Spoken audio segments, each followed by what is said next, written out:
शक्ति प्रसाद मो channel Odia IGNOU classes को समस्त को स्वागत जनाऊे। आज आम ओडिशार एक प्रसिद्ध दुर्ग बारवाटी दुर्ग से विषय जाना। चलतु भिडियो को स्टार्ट करवा। इतिहास जातिर अतीत संपर्क में यार नागरिक मान स्मरण कराई थाए। अतीत गौरव वर्तमान कार्य निर्धारण पर प्रेरणा दे थाए। तेणु इतिहास होउची जातीय जीवन एक चिरस्रावी निर्झर।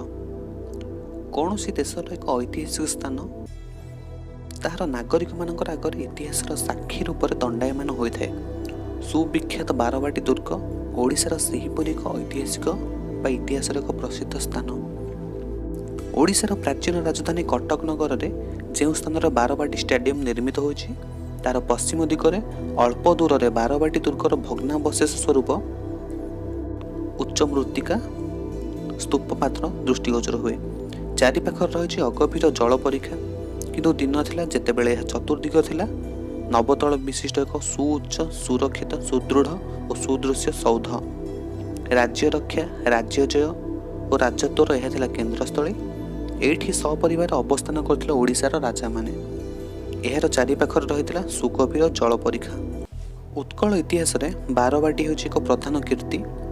एहार अवदान अतुलनीय। ओडिशार नगर मानक मध्यरे कटक अपेक्षाकृत नूतन। जाजपुर पुरी भुवनेश्वर क्रमान्वय केसरी वंशर प्रथम नृपति मान राजधानी थिला।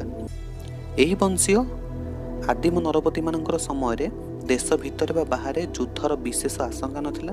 तेणु से माने परम शांति रे राजपण करुथिले एवं जागयज्ञ मंदिर निर्माण प्रभृति धर्म कार्य निजको नियोजित करुथिले। पृथ्वीर प्रत्येक देशर इतिहास जना जाए जे शिल्प कलातिर विकास घटे शांतिपूर्ण काल रे। तेणु बहिशत्रु आक्रमण भय नथिबारु राजा माने धर्म कार्य मनोनिवेश करुथिले। चिर बसंत लीलायत अनंत सागर विधौत पवित्र नीलाचल धाम एवं पुराण प्रसिद्ध एकाम्र कानन केसरी वंशर आदिम नरपति मानकर राजधानी हेबा संभव। सेमानक समय सुरक्षित स्थान में सुदृढ़ दुर्ग आदि निर्माण सेपरि आवश्यकता नथिला। किंतु उक्त वंशर पश्चिम काल को क्रमे बहिशत्रु माने आक्रमण करने आशंका वृद्धि पाइला। एतिक बेले गंगवंशर नरपति माने दाक्षिणात्यरु ओडिशा उपर आक्रमण करने उद्यम चलाइले। फल सुरक्षित स्थान निर्वाचन करी सुदृढ़ दुर्ग निर्माण और राजधानी स्थापन प्रयोजन है। उक्त वंशर नृपकेशरी स्वीय राजत्व काल में 10म शताब्दी कटक नगर स्थापन कले और बीड़ानासी ठारे गोटे सुदृढ़ दुर्ग निर्माण कले। वर्तमान बीड़ानासी पूर्व वाराणसी नाम अभिहित थिला। वर्तमान कटक नगर ठारू बीड़ानासी पृथक होते हैं। पूर्वे कटक स्वतंत्र नगर नथिला। कटक और बीड़ानासी उभय पूर्वे कटक वाराणसी नाम अभिहित थिला। 10म शताब्दी नगर आकार धारण करी कटक ओडिशार राजधानी परिणत है। बारवाटी दुर्ग निश्चित भाव यापर बा केसरी वंशर राजत्वर परकाल निर्मित होता। अन्य सूत्रु जना जाए जे श्री चैतन्य कटक प्रवेश करी तदांती दिन राजा बा सही समय जे राजा थे प्रतापरुद्र देव संगे बारवाटी दुर्ग साक्षात करथिले। तांकर परवर्ती राजा पुरुषोत्तम देव मध्य बारवाटी दुर्ग वास करथिले। राजा पुरुषोत्तम देव कांची जय करी सेठारु साक्षी गोपाल मूर्ति को आनी बारवाटी दुर्ग मध्य रखिथिले। बारवाटी दुर्ग पुरुषोत्तम देव राजधानी थिला और कांची युद्ध निमित्त बारवाटी सैन्य प्रेरण करा जायथिला। गंगवंशर पंचम नरपति अनंग भीमदेव बारवाटी दुर्ग निर्माण कराइथिले। अनंग भीमदेव तांको राजत्वर प्रथमार्धरे जाजपुर वास करथिले। से उत्तर दिगरु क्रमे अफगान मानकर आक्रमणर आशंका देखि गोटे सुरक्षित स्थान रे निजर सुदृढ़ दुर्ग निर्माण आरंभ करथिले।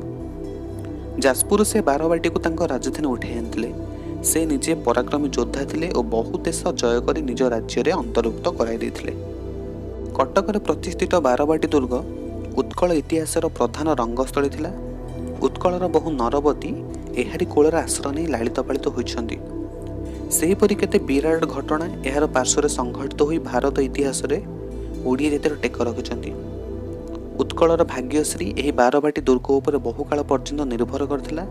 बीड़ानासी चौद्वार और सारंगड़ व्यतीत चतुर्दिगरे सुगभीर और सुप्रशस्त नदी द्वारा बेष्टित होई बारवाटी दुर्ग उत्कल उपर बहिशत्रु आक्रमण को दीर्घ दिन पर प्रतिरोध करिपारथिला। एही बारवाटी ओडिया सेना मानकर लक्ष्यस्थल और उत्कल आकाशर ध्रुवतारा थिला। चतुर्दिगरे ओडिशार भीषण समर सागर रे भासुथिबा बेले ताहार वीरवृंद एही बारबाटी को मानस चक्षुर अवलोकन करी निजर गतिविधि निर्णय करि पारुथिले। बारबाटी उत्कल नरपति मानकर अमूल्य संपद और परम शांति स्थल, सर्पर मणि और स्वर्गर पारिजात सदृश। प्राय 600 वर्ष अधिक काल पर्यंत बारबाटी उत्कल सम्राट और शासनकर्ता मानकर आश्रयस्थली थिला। बारबाटी ही थिला उत्कल एवं से बारबाटी दुर्गर इतिहास ही उत्कलर इतिहास। द्वादश शताब्दी राजा अनंग भीमदेव द्वारा निर्मित होगा 1803 ख्रीष्टाब्द इंग्रेज अधिकार पर्यंत बारबाटी दुर्ग ओडिशार राजधानी थिला। राजा तृतीय नरसिंहदेव बा लांगुला नरसिंहदेव राजत्व काल रे निजे राजा सैन्य सामंत सह बारबाटी दुर्गरु दक्षिण को यात्रा करी केतेक राज्य जय करथिले। तत्पर कपिलेन्द्र देव समय मध्य राजधानी थिला बारबाटी। कांची जय पई राजा पुरुषोत्तम देव बारबाटी दुर्गरु सैन्य सह यात्रा करथिले। कांची जय करी से कांची जेमा पद्मावती सह कांचीर साक्षी गोपाल और गणेश मूर्ति तो घेनी आसथिले। गणेश मूर्ति से स्थापन करथिले पुरीर जगन्नाथंकर पश्चात भागरे, मात्र साक्षी गोपाल को स्थापन करथिले बारबाटी दुर्ग मध्यरे। वर्तमान सत्यवादीटारे अधिष्ठित साक्षी गोपाल प्रबल प्रतापी प्रतापरुद्र देव राजत्व समय बारबाटी ठारे प्रतिष्ठित थिले। सुतरां प्रतापरुद्र देव समय राजधानी थिला बारबाटी। ओडिशार शेष हिंदू राजा थिले मुकुंद देव। से निजर राजत्व काल रे बारबाटी दुर्गर अशेष उन्नति साधन करथिले। दुर्ग मध्य से गोटे प्रकांड नवतल प्रासाद निर्माण कराई तन्मध्य बास करथिले। ओडिशा सेतेबेले मुसलमान मानक अधिकारभुक्त होला। सेतेबेले मुकुंद देवंकर सुगम्य नवतल प्रासाद सेमानकर विलास भवन रे परिणत होला। एहार किछि काल परे खोर्धार राजा रामचंद्र देव ओडिशार तत्कालीन मुगल शासकों विद्रोह चरण करी परास्त होगा फल बारबाटी दुर्ग मध्य बंदी हेले एवं जे नवतल प्रासाद से तुलीतल्प जे महानंद शयन करते से ही सुगम्य अट्टालिका हिंस्र संकुल अरण्य प्राय। परवर्ती काल रे बारबाटी दुर्ग मराठा मानकर हस्तगत होला और से माने बारबाटी को तांकर राजधानी कले। 1803 ख्रीष्टाब्द लालबाग बाट दे आक्रमण कर इंग्रेज माने बारबाटी दुर्ग अधिकार कले। एहीपरि भाव बारबाटी दुर्ग ओडिशा इतिहास प्राय 600 रु अधिक वर्ष धरी शीर्ष स्थान अधिकार करथिला। केते राजा केते सेनापति बारबाटी ठारे निज निजर वीरत्व प्रदर्शन करी इहलीला सांग कले। बारबाटी दुर्ग मध्य मुकुंद देवଙ୍କ द्वारा निर्मित गोटे नवतल प्रासाद थिला। एहार प्रथम तल हस्ती ओट घोटक प्रभृति पालित पशु मान निमित्त उद्दिष्ट थिला। द्वितीय तल युद्ध उपकरण मान सज्जित थिला। यह थिला दुर्ग रक्षक अन्य प्रहरी मानक बासस्थान। तृतीय तल आज्ञा भाग मान रहुथिले। चतुर्थ रे नाना प्रकार कुशली शिल्पी निर्दिष्ट स्थान थिला। पंचम तल थिला रंधनशाला। भद्रभक्ति और आगंतुक मान संगे देखा साक्षात कथोपकथन राजदरबार प्रभृति षष्ठ तल व्यवहृत होता। सप्तम तल राजांकर पारिवारिक और गोपनीय कार्य सब साधित होता। अंतपुर महिला माने अष्टम तले बास करथिले और नवम तल थिला राजांकर शयनागार। बारबाटी दुर्ग अवस्था सेतेबेले किपरि थिला ताहा वर्तमान 20 शताब्दी रे कल्पना करबा असंभव। बहुबार बहिशत्रु आक्रमण फल बारबाटी प्रकृत रूप आज दर्शक चक्षु लुप्त प्राय। जेतिकी मात्र भग्नावशेष अच्छी से राजांग निर्मित बारबाटी दुर्गर वर्णना करने सहज नुहे। वर्तमान केवल दुर्गर चारि पाखरे परीक्षा पूर्व पार्श्वर द्वारदेश गोटे पुष्करिणी एवं गोटे बृहत स्तूप व्यतीत अधिक किसी दर्शक मानकर दृष्टिगोचर हुए ना। अन्य जड़े दर्शकों वर्णना अनुसार कटकस्थ बारबाटी दुर्गर दुईटी प्रस्तर प्राचीर थिला। गोटे बाहर अर्थात वर्तमान परीक्षार उपरे अन्यटी भितरे। भितर प्राचीर दैर्घ्य है 2150 फुट और प्रस्थ थिला 1800 फुट। प्राचीर भितर क्षेत्रटी थिला आयताकार। बाहर प्राचीर पूर्व भाग गोटे प्रकांड द्वारदेश थिला। यह निर्मित होइतिला 1750 ख्रीष्टाब्द रे। द्वारदेशर दुई पार्श्वर दुईटी अति उच्च वर्ग क्षेत्रर कट्टालिका थिला। बाहर प्राचीर चारि पाखरे जो विशाल परीक्षा थिला ताहा प्रस्थ थिला प्राय 220 फुट।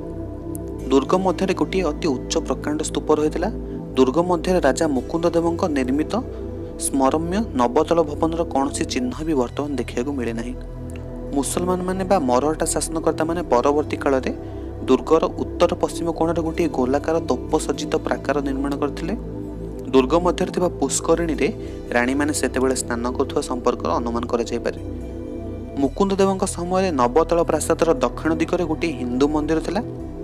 सेठारे खूब संभव कटक चंडी और परकाल सत्यवेद को स्थानांतरित होता पूर्व साक्षी गोपाल अवस्थान करथिले। सेही समय ओडिशा रे बहुत संख्यक दुर्ग थिला। जणे जे ओडिशार जो बारवाटी दुर्ग असंख्य दुर्ग उपर निजर राजपण करुथिला। ओडिशार प्रतिटी दुर्ग रु जेपरि स्वतंत्र शक्ति और स्वाधीनतार प्रेरणा सृष्टि होतिला ता ओडियाक प्रत्येक शिरा प्रशिरा भेद कर हृदय असीम तेज बाहुरे अमित बल संचार करुथिला। केवल ओडिशा कहीं गंगा ठारू कुमारिका पर्यंत समुदाय भूखंड युद्धप्रिय ओडिया वीर मानकर क्रीड़ास्थल थिला एवं समग्र भारत वर्ष ओडियाक तेज अनुभव करुथिला। बारवाटी थिला ओडिशार इतिहासर मुक साक्षी। कालर कुटिल गति में बारवाटी ओडिशार राजा मानकर पवित्र और प्रशांत भवन रूपांतरित होई मुसलमानकर राजत्व काल में केतेक अंतर्विवाद लोमहर्षणकारी हत्याकांड परिदर्शन कर अवशेष एक कारागार में परिणत हो जाइथिला। तत्पर जो बारवाटी उत्कलीय राजा मानकर अधीन रे स्वजन्मभूमिर सुजला सुफला शस्य श्यामल रूपे देखि आनंदर नृत्य करथिला ता मरहटा मानक राजत्व काल में ओडिया मानक आकुल चित्कार प्रतिनिधित्व हैला। परिशेष इंग्रेज मान द्वारा प्रसिद्ध बारवाटी ध्वंसस्तूप परिणत है। एपरिक इंग्रेज शासनाधीन निर्माण विभाग निर्माण भाव में बारवाटी दुर्गर प्रस्तर गुड़िक नहीं डाक्तरखाना बत्तीघर सरकारी कोठाघर रास्ता निर्माण व्यवहार कर ओडिशार प्राचीन गौरव को चिरकाल धूली मिसाई देते। वीडियो भल लगी वीडियो को लाइक करूँ, शेयर करूँ, मो चैनल को सब्सक्राइब करूँ और पाखर बेल आइकन को प्रेस कर दिंतु।